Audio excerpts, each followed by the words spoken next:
সবাইকে জানাই শুভ নববর্ষ। নববর্ষের শপিং বলে কথা, এমন কোন মল বাকি নেই যেখানে আমরা হানা দিইনি। নিজের ইনকামে মাকে শাড়ি গিফট করা প্লাস নিজের জন্য। চলো ভিডিওটা শুরু করি।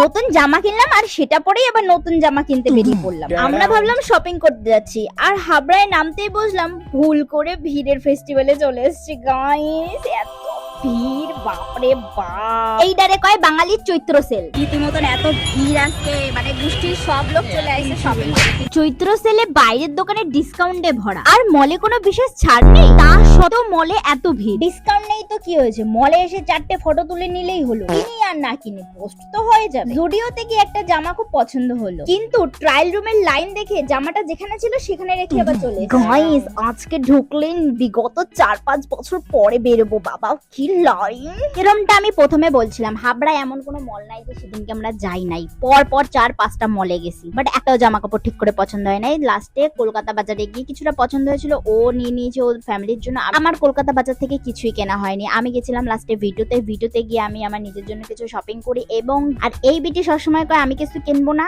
আমি যাই শপিং করতে, কিন্তু ও এক গাদা জামা কাপড় কিনে নিয়ে বাড়ি আসে আমার জন্য প্লাস আমার মার জন্য। কি কি শপিং করলাম সেটা থাকবে পরে ব্লগে। তো দেখা হচ্ছে পরে একটা ব্লগে। বাই।